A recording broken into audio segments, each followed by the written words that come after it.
আসসালামু আলাইকুম। আশা করি তোমরা সবাই ভালো আছো। তো আজকে আমরা আলোচনা করব অর্ডিনারি চ্যাপ্টার 12 অধ্যায়টা নিয়ে। তো আজকে আমরা দুইটা এক্সাম্পল আলোচনা করার মাধ্যমে এই অধ্যায়টা শেষ করার চেষ্টা করব। তো আমাদেরকে আগের মতো বলছে সমাধান করো x³ d³ plus 2xd minus 2 into y equal x square ln x plus 3। এটা সমাধান করতে বলছে। এটা মেজর লাস্ট 16তে আসছে। তো আমরা শুরু করি।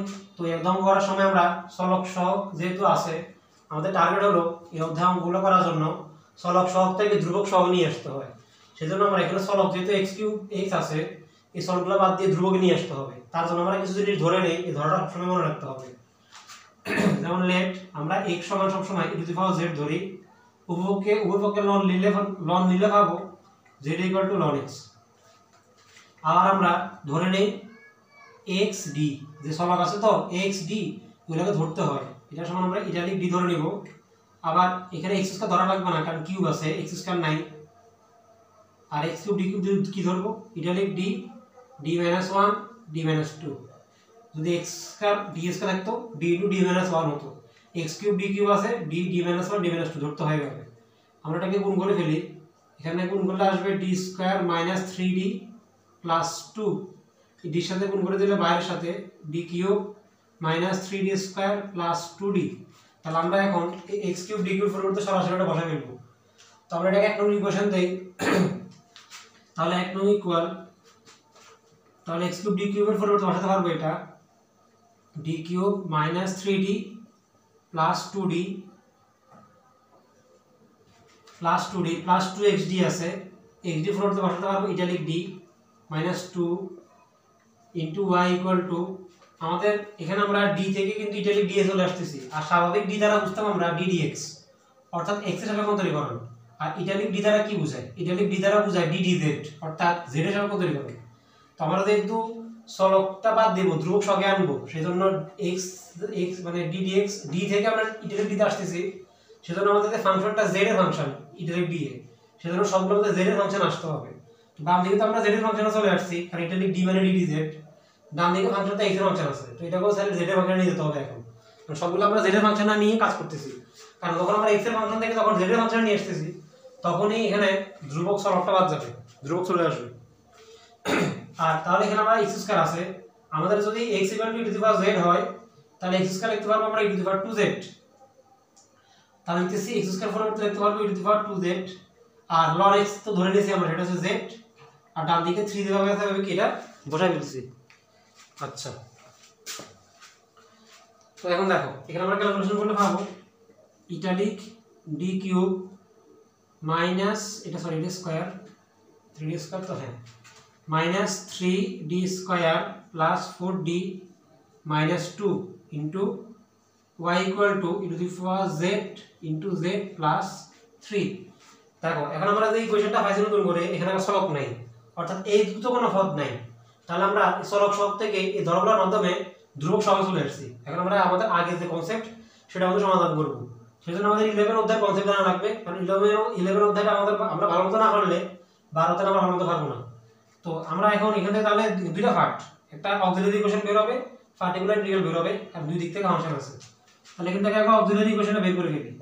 অক্সিলারি ইকুয়েশন মানে এগুলোকে m এর মাধ্যমে প্রকাশ, m³ - 3m square plus 4m - 2 = 0। এটাকে আমরা দেখো এক প্রসেসে উৎপাদক করব ভাগশেষ উপপাদ্যের মতে। তো এখানে কি ধরলে 0 হয়, 1 ধরলে 1 - 3 প্লাস 4 - 2 প্লাস 1 ধরলে 0 হয়, তাহলে -1 উৎপাদক করব। তো এটা আমরা ভাগশেষ উপপাদ্য সবাই জানি, m স্কয়ার কমন নিলাম, তাহলে এখানে থাকে m - 1 গুণ করলে m³ - m স্কয়ার, এখানে 3m স্কয়ার আছে তো -2m স্কয়ার -2m নিব। আবার m - 1 তাহলে -2m স্কয়ার আছে, -m স্কয়ার প্লাস 2m আর 2m লাগবে, প্লাস 2 ইনটু m - 1, তাহলে প্লাস 2 ইনটু চলে আসছে -2 = 2 = 0 = 0। এগুলো আমাদের ক্লাস 9 এর বেসিক কিভাবে ভাগশেষ উপপাদ্যের মাধ্যমে করতে হয় উৎপাদকগুলো সেগুলো। তো এখান থেকে তাহলে আমরা দুটো উৎপাদক পাচ্ছি, একটা m - 1 আর একটা m স্কয়ার - 2m প্লাস 2 = 0। তো দুটো ইকুয়েশন আমরা এখন সমাধান করব, সমাধান করে এখান থেকে এখন m এর মান বের করব। তো হলো মুস্তিস এখন লাগলে পরে আমরা লিখব আবার। আচ্ছা, তো তাহলে এখান থেকে আমরা m এর একটা মান পাচ্ছি, m = 1, এটা সমান যদি 0 ধরি, আর এটা আমরা স্বাভাবিক দ্বিঘাত, এটা স্বাভাবিক মিডল ফ্যাক্টর যাবে না, এটা কি দ্বিঘাত সমীকরণের সমাধান আছে -b √√2m B square minus 4ac minus B plus minus root over B square minus 4ac divide by 2a এই প্রসেসে যখন এটাকে আমরা সমাধান করব তখন এটার মান পাবো 1 প্লাস মাইনাস i কাল্পনিক মূল আসবে আর কি। তাহলে তোমরা এতটুকু বুঝছো। তাহলে আমরা এখন কমপ্লিমেন্টারি ফাংশন পেয়ে যাব, মানে বের করতে পারবো আর কি, মানে ওয়াইসিটা বের করতে পারবো। এবং কমপ্লিমেন্টারি ফাংশন কাজ করছি, শুধু কমপ্লিমেন্টারি ফাংশন মানে ওয়াইসি মূল একটা বাস্তব আছে, বাস্তব মূল হলে a two the power x, sorry x না আমরা z এ চলে আসছে, a two the power z plus, তো মূলগুলো যদি কাল্পনিক থাকে a প্লাস ib আকারে তখন আমরা সমাধান কিরকম জানি e to the power x, মনে একটা এক আছে তো মানে e to the power z into a cos x মানে a cos z, i সহ সাথে যেটা আছে সেটা প্লাস b sin z। আর এখন তোমরা এই লাইনটা বুঝছো কিভাবে এখান থেকে আমরা অক্সিলারি ইকুয়েশনটা লিখছি। তো এখন আমরা এখানে যে z এর ফাংশন থেকে আবার x থেকে x এর ফাংশনে চলে আসি, আমরা ধরছিলাম আমরা x সমান e to the power z ধরছিলাম, তাহলে এখানে আমরা e to the power z আছে তো এখানে আমরা e to the power z লিখতে পারি, z মানে কত x লিখতে পারি, আর e to the power z তো আমরা x ধরছি x a cos z তো আমরা ln x ধরছি, ln x বসাচ্ছি আর sin b sin z, sin z মানে কত ln x। এটা হলো আমাদের কমপ্লিমেন্টারি ফাংশন। এখন আমরা পার্টিকুলার ইন্টিগ্রাল বের করব। সুতরাং পার্টিকুলার ইন্টিগ্রাল সেটাকে আমরা 1/d স্কয়ার করে লিখি, d মানে কোনটা এই সবটা মানে italic d cube minus 3d square plus 4 into d minus 2 আর ইনটু ডান দিকে ফাংশনটা, ডান দিকে ফাংশন আছে e to the power z into z plus কত 3। তো আমরা এটা এখন দুইটা ভাগে ভাগ করে ফেলতে পারবো কারণ ফাংশন দুইটা আছে। তো দেখো আমরা এটাকে দুইটা ভাগে ভাগ করে ফেলি, particular integral equal to 1/d cube minus 3d square plus 4d minus 2 e to the power 2z into z plus 1/d cube minus 3d square plus 4d minus 2 into 3। দুইটা দুই ভাগ করে ফেলছি আমি দুইটা ফাংশনকে। তো ডান দিকে যেহেতু 3 একটা ধ্রুবক, আমরা এটাকে একটা ফাংশন আকারে বানাই তাহলে কাজটা সহজ হবে। আমরা এটাকে এক্সপোনেনশিয়াল ফাংশন তৈরি করি, আমরা চাইলে এখানে e টু দি পাওয়ার 0 লিখতে পারি, 0 ইনটু z লিখতে পারি, কোনো সমস্যা নেই, কারণ e টু দি পাওয়ার 0 মানে কত 1, কারণ 3 থেকে আমরা এখান থেকে কোনো ক্যালকুলেশন করতে পারবো না। তো হয় এটাকে আমাদেরকে অ্যালজেব্রিক ফরম্যাটে আনতে হবে আনে, অথবা এক্সপোনেনশিয়াল ফরম্যাটে কাজ করতে হবে। সেজন্য আমরা 3 এর সাথে এখন আমরা এখানে x টু দি পাওয়ার 0 লিখতে পারতাম, তাহলে আমাদেরকে অ্যালজেব্রিক ফরম্যাটে তো সমাধান আছে 11a অধ্যায়, সেই প্রসেসে আগাতে হতো। এখানে আমরা এক্সপোনেনশিয়াল ফরম্যাটটা কাজ খুব সহজ, সেজন্য আমরা অ্যালজেব্রিক ফরম্যাটে না লিখে এই কাজটা আমরা এখানে এক্সপোনেনশিয়াল ফর্ম আকারে করব, অর্থাৎ e টু দি পাওয়ার 0 থাকলে কি করতে হয় সহজের মধ্যে আর কি। আচ্ছা তো এখন দেখি আমরা, তো আমরা 11 যতটুকু সম্ভব 11 d অধ্যায় লিখছিলাম, যদি এক্সপোনেনশিয়াল ফাংশনের সাথে কোনো কিছু গুণাকার থাকে, মানে একটা অ্যালজেব্রিক ফাংশন বা কোনো ত্রিগুণিতিক ফাংশন যদি গুণাকার থাকে তখন সর্বপ্রথম এক্সপোনেনশিয়াল ফাংশনের কাজ আগে হয়। তার জন্য কি করতে হয়, এক্সপোনেনশিয়াল ফাংশনের যে 2টা আছে z এর সাথে থাকে, x এর সাথে থাকবে, মানে এখানে z আছে আর কি, সেই 2টা d জায়গায় প্লাস আকার বসাইতে হয় যদি এক্সপোনেনশিয়াল অ্যালজেব্রিক অথবা এক্সপোনেনশিয়াল ত্রিগুণিতিক গুণাকার থাকে তখন। তাহলে আমরা এখানে বসাচ্ছি, তাহলে ইটালিক d জায়গায় আমরা d + 2 বসাতে পারবো এক্সপোনেনশিয়াল ফর্মুলা মানে যে রুলস আছে সেটার মধ্যে, এক্সপোনেনশিয়াল আর অ্যালজেব্রিক গুণাকার থাকলে সেটার মধ্যে cube minus 3 into italic d plus 2 whole square plus 4 into italic d plus 2 minus 2। Exponential কাজ করে ফেলছি তো exponential e to the power 2 যেটা রেখে দেব, আর এখানে অ্যালজেব্রিকের জন্য যেটা রাখবো, আর x শুধুমাত্র এক্সপোনেনশিয়ালের জন্য এখানে 3 তো ধ্রুবক e টু দি পাওয়ার 0 এটা আমাদের 11c অধ্যায়ের বেসিক। ডান দিকে এক্সপোনেনশিয়াল ফাংশন থাকলে কি করতে হয়, সেটা এক্সপোনেনশিয়াল ফর্ম যখন থাকে তখন আমরা e to the power x যেটা থাকে সেটা d দ্বারা বাড়িয়ে দিতে হয়। এখন d দ্বারা যদি 0 বসাই, কারণ এর সাথে 0 আছে মনে এটা 0 হয়ে যাবে, এটা 0 হয়ে যাবে, এটা 0 হয়ে যাবে, -2 একটা থাকবে, তো -2 একটা থাকবে, তো -2 তো মাইনাস মাইনাস এটা প্লাস এ মাইনাস হয়ে যাবে, তাহলে এখন 3 থাকবে উপরে আর নিচে থাকবে এখানে আমাদের মাত্র 2, ডাইরেক্ট করে ফেলছি। তো এখানে আমরা যখন সূত্র করব ভাঙ্গি, এখানে আমরা যখন এটা লাইনটা বড় হবে, অর্থাৎ এটাকে আমরা যখন a প্লাস হোল কিউব সূত্র করব, a plus b whole square সূত্র করব, কারণ এটা যখন করব তখন আমরা একটা লাইন পাবো। এই লাইনটা আমি সরাসরি বসাচ্ছি, আমরা এখানে পাবো d cube plus 3d square plus 4d, এটা পাবো d cube plus 3d square plus 3d square plus 4d plus 2 plus 4d plus 2 into z -3/2 অর্থাৎ আমরা এখানে a প্লাস হোল কিউব সূত্র করে a প্লাস হোল কিউব সূত্র করে যখন কাটাকাটি করব তখন আমরা নিচে এই লাইনটা আমি বসা ফেলছি যাতে সময়টা একটু শর্ট হয়। তো আশা করি বুঝছো। আমার এই সমাধানটা কিন্তু লাগবে, এটা পরে বসাবো অক্সিলারি কিন্তু সমাধানটা পাইছি সেটা জানা সলিউশনের জন্য আর কি। তো এখন দেখো কিছু লাগবে না, কাজ শেষ হয়ে গেছে এখানে, দেখো নিচে লাইনটা লাগবে। তো দেখো তো এখান থেকে কি করতে পারি আমরা, এখন এখানে অ্যালজেব্রিক ফর্ম আছে, এক্সপোনেনশিয়াল কাজ তো শেষ, এক্সপোনেনশিয়াল 2 বসে এতটুকু পাইছি ফাইনালি। এখন অ্যালজেব্রিক ফর্ম বাদ দিতে হবে। এখন অ্যালজেব্রিক ফর্মে কিভাবে বাদ দিতে হয় সেটা আমরা 11A অধ্যায়ে দেখছি। অর্থাৎ 11A অধ্যায়ে আমরা এগুলো বাদ দিতে হলে আমাদেরকে বিস্তার করতে হবে। অর্থাৎ আমরা কিছু বিস্তার সূত্র জানতাম যে 1 - d ইনভার্স বা 1 + d ইনভার্স বা 1 + d ইনভার্স 2 বা 1 - d ইনভার্স 2। তো অ্যালজেব্রিক ফাংশন দেখলে আমরা সব সময় এরকম বিস্তার আকারে বানিয়ে তারপরে সমাধান করতাম। তো এখানে z যেটা অ্যালজেব্রা, এটা অ্যালজেব্রিক ফাংশন x এর মতো আর কি। তো সেখানে আমরা এখন চাইলে এই জিনিসটাকে এখন e⁻² যেটা ধ্রুবক, আমরা 1/a জিনিসটাকে আমরা এখন হয় 1 - d বা 1 + d আকারে বানানোর চেষ্টা করব। কারণ এটার উপরে যদি কোনো স্কয়ার নাই তাহলে a ইনভার্স 2 হওয়ার কোনো সম্ভাবনা এখানে নাই। হয় এখানে আমরা এটাকে এখন a 1 - d ইনভার্স আকারে বানাবো, অথবা এটাকে আমরা 1 + d ইনভার্স আকারে বানাবো। কারণ আমরা এগুলোর বিস্তারে সূত্র জানি। অ্যালজেব্রিক ফর্ম দেখলে আমরা সবসময় এগুলোকে এভাবে সমাধান করতে হয়। তো আমরা একটা কাজ করি, দুবার 2 0 এটা বসা ফেলছি, আর এটাকে চাইলে আমরা তার জন্য আমাদের তো কি দরকার, আমরা এটাকে এখন এটা বানাবো 1 + d ইনভার্স আকারে বানাবো। তো 1 + d ইনভার্সের বিস্তার জানি আমরা 1 - d + d square - d cube এভাবে হয় আর কি বিস্তারের জন্য। তো এটাকে আমরা বানাবো, তার জন্য আমাদের একটা 1 ধরতে হবে, 1 তৈরি করতে হবে। এই জিনিসটা থেকে একমাত্র 1 কিভাবে আনতে পারবো, একমাত্র ধ্রুবক 2টা আছে, এটা কমন নিলে একমাত্র 1 আসার সম্ভাবনা আছে। তো আমরা একটা কাজ করি, এখান থেকে আমরা নিচ থেকে একটা 2 কমন নিয়ে ফেললাম। তো বাকিগুলো তো 2 নাই, তো 2 গুলো না থাকলে ভাগ হয়ে যাবে আর কি। তাহলে 1 প্লাস এখানে d³/2 প্লাস 3d স্কয়ার, তো মানে 3/2d স্কয়ার প্লাস 4d আছে, তাহলে 2 থাকবে, 2d থাকবে ইনটু z -3/2। আসলে তোমরা এটা কিভাবে করছি এটা বুঝছো। আমরা জাস্ট এগুলোকে পুরোটা কমন নিছি, কারণ আমাদেরকে বিস্তারের জন্য কাজ করতে হবে। মানে অ্যালজেব্রিক ফাংশন থাকলে আমাদেরকে বিস্তার করতে হয়, বিস্তারভাবে সমাধান করতে হয় আর কি। তো e2 একটা আছে, তো e⁻²z/2 লিখে দিছি। এটাকে আমরা চাইলে ইনভার্স আকারে লিখতে পারি 1 প্লাস এই যে italic d³/2 plus 3/2 italic d square plus 2 into italic d। এটাকে আমরা চাইলে এভাবে ইনভার্স আকারে লিখতে পারি, উল্টে দিছি আর কি, 1 আছে তো উল্টে দিছি into z equal to into -3/2। তো দেখো তো এখন আমরা বিস্তার সূত্রটা করব।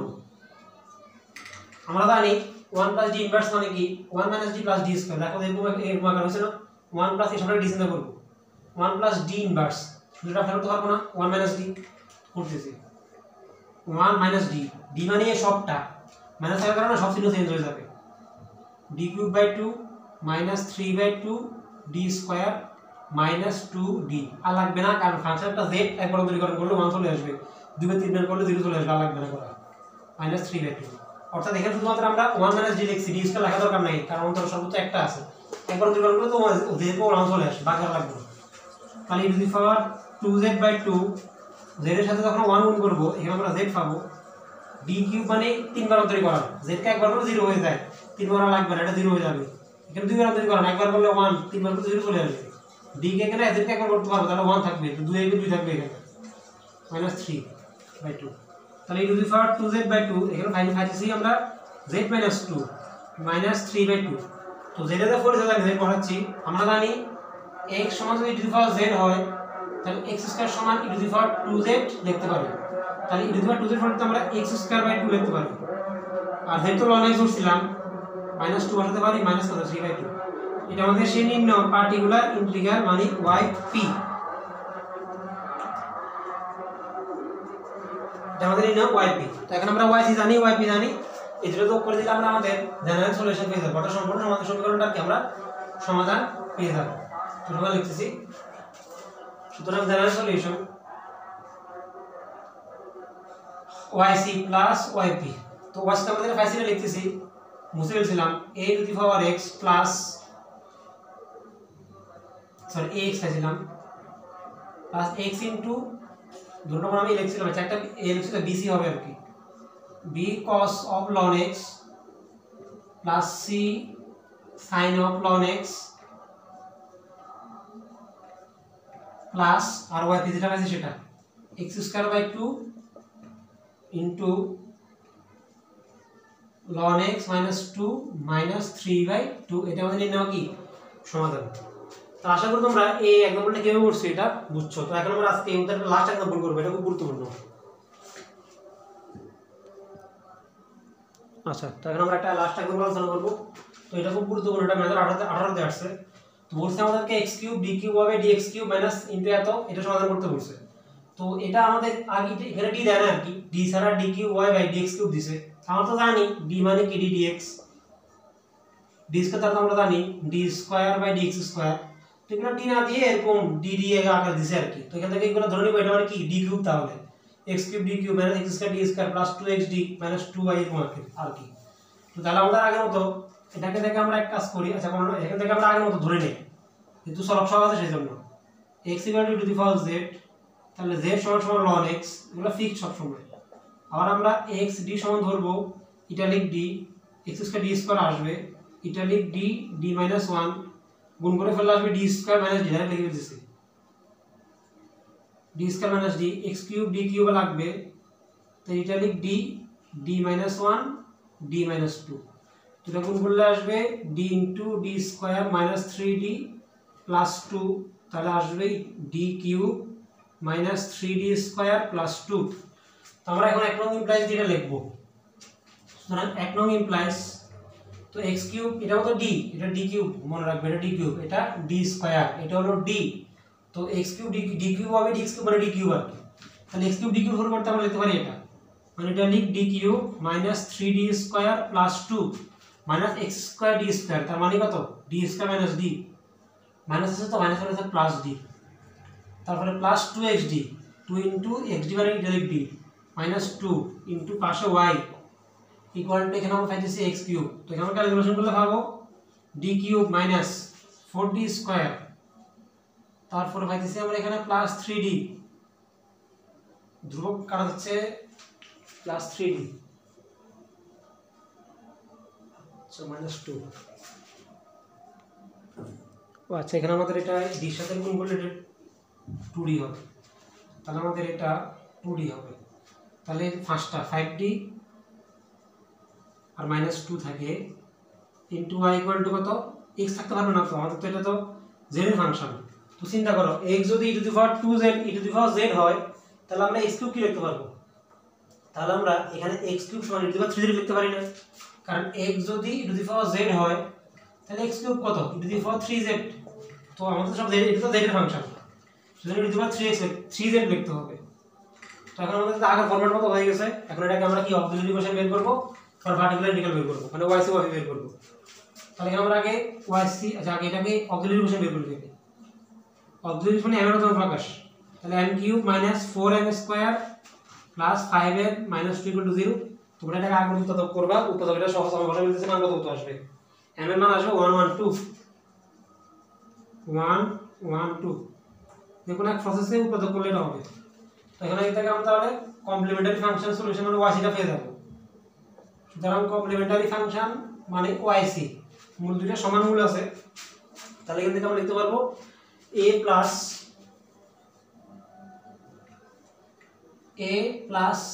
bx, x না z into e to the power z plus আরেকটা ভিন্ন মূল 2z e to the power 2z।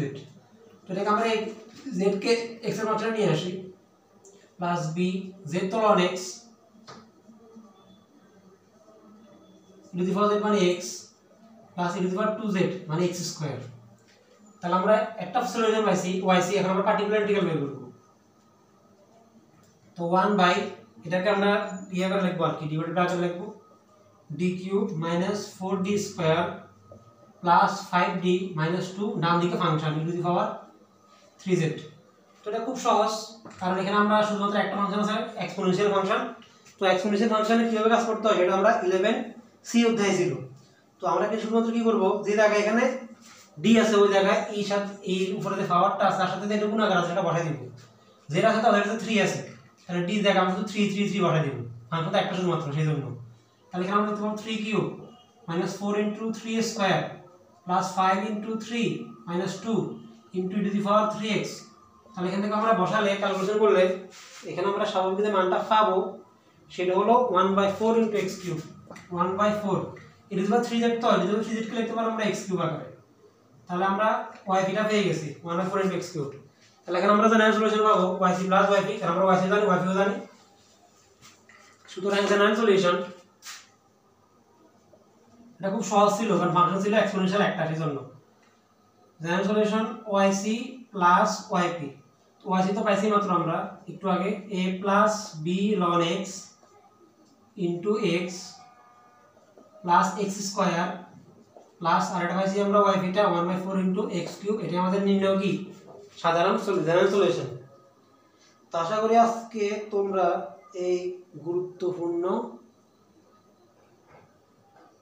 আচ্ছা এখানে একটা ধ্রুবক আসবে, তো এখানে ধ্রুবক আসবে, একটা ধ্রুবক থাকবে, a প্লাস একটা ধ্রুবক না তো তাই আর কি, c একটা ধ্রুবক আসবে, ধরো একটা c ধ্রুবক আসবে, একটা ধ্রুবক মানে হবে এটা এক একটা মূল বসানোর সময় একটা ধ্রুবক আসবে, এই যে একটা ধ্রুবক c হবে।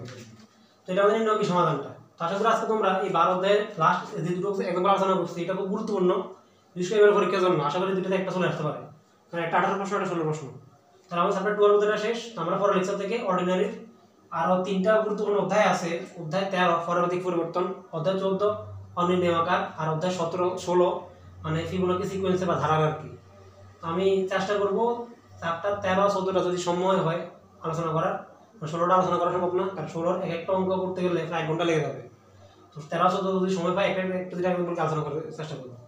আজকে পর্যন্ত সবার থাকো, আসসালামু আলাইকুম।